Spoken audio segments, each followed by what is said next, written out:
Hi everyone, today we'll learn how to play the 4 to 8 player game Bahamas, a game by Nicolas Normandon and illustrated by Pierrot. In this one, you'll all act as a bunch of robbers who tear each other apart on board a crashing plane.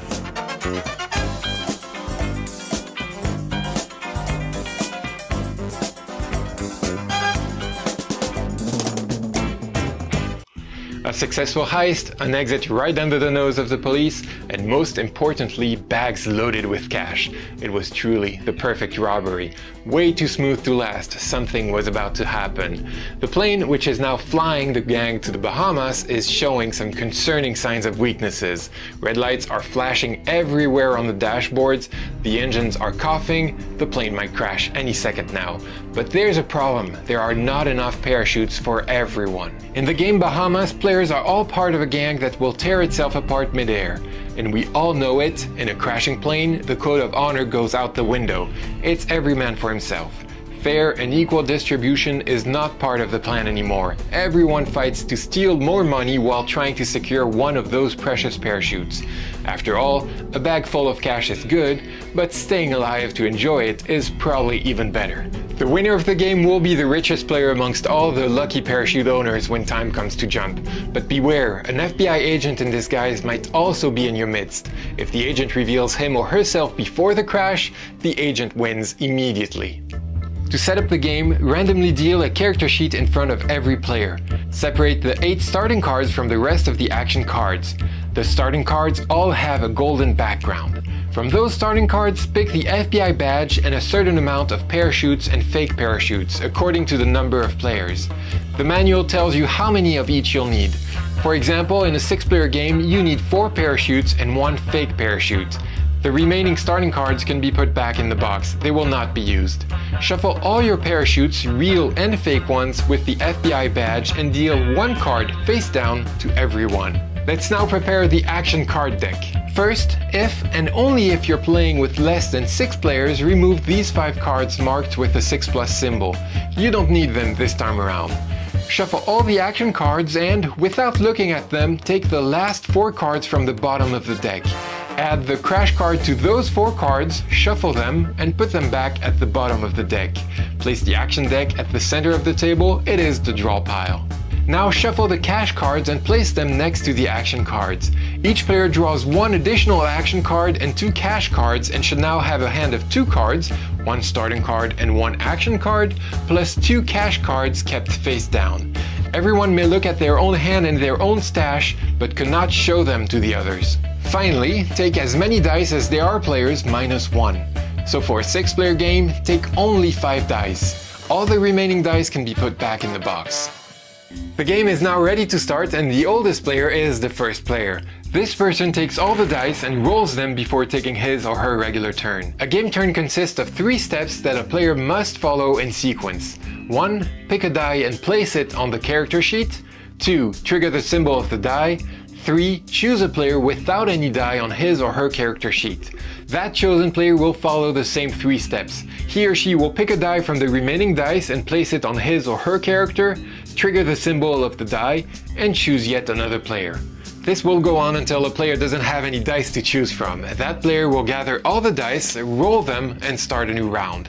Players keep playing until one of 2 things happens. Either someone draws the crash card, or a player reveals the 3 FBI items in his or her hand. We'll come back to that. For now, let's see what you can do thanks to the dice. This symbol means the player just needs to draw an action card. Be careful though, there's a hand limit of 4 action cards at the end of the turn. A player must play or discard cards to comply with this limit. I'll explain in a moment what the cards do. By choosing a die showing this symbol, the player draws a cash card and adds it to his or her stash. Again, the player may look at his or her loot at any time, but cannot show it to the other players. With this symbol, the player may steal a random action card from any other player. Similarly, with this symbol, a player may steal a cash card from someone else's money bag. Finally, the plane symbol triggers the character's special power. All the power are unique and are explained at the bottom of the character sheet, but let's take a look at some of them. Jo's power lets her draw 3 action cards. She can look at them, but can only keep 1 of them. The other 2 have to go back on top of the draw pile in the order of her liking. Doug picks another player who has to give him 1 action card and 1 cash card. The opponent decides which cards to give. Pierrot also chooses another player, but this time to check all of his or her cash cards and to discard one of them. He then draws one cash card for himself from the cash draw pile.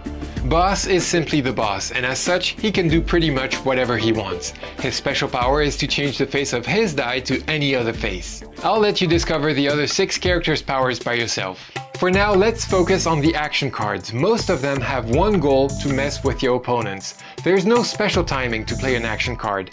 Anyone can play a card whenever, as long as the action is relevant. For example, a player without any die on his or her character sheet may play the robbery card to steal the die an opponent has just selected. The robber plays the die symbol for him or herself, then the opponent selects a new die and continues his or her turn normally. When playing a storm card, the player causes a big mess on board.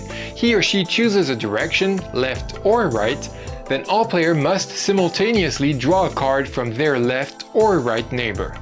The extinguisher cancels the effect of an action card that has just been played. The search card allows a player to look at all the action cards of another player. Use the thief card and you'll be able to steal an action card or a cash card from one of your direct neighbors. The high kick can be used as soon as someone chooses a die. You can then change the face of the selected die to force the player to use another symbol. Diamonds aren't action cards per se. Every diamond card in your possession at the end of the game is worth $250,000. The lifeboat is also a special card since it acts just like a parachute and can keep you alive when the plane crashes. Finally, some action cards depict the FBI agent's equipment, namely handcuffs, cell phone, and badge. If a player ever manages to gather all 3 pieces of equipment, it certainly means that he or she is linked to the bureau. That player can show the cards to everyone. It's an instant win. It might be a good idea to collect those cards if you can find them and keep them for yourself. As long as no FBI agent is revealed, the game continues as usual. Players take their turns by 1. Picking a die and placing it on their character sheet, 2. Using the symbol from that die, and 3. Choosing the next player. And this goes on until someone draws the crash card. Then the game ends on the spot and all players without any real parachutes or without the lifeboat are eliminated. Amongst the remaining players, the richest player is the winner. Don't forget to count the diamonds, they can make a big difference. In case of a tie, the tied players share the victory. And there you go, now you know how to play Bahamas. All you have to do is to hop on this plane and hope that when time comes to jump, you'll have a real parachute on your back and a heavy bag in your arms. As for me, I'm going to hop off this plane before it crashes, to live another day, to teach another game. Take care.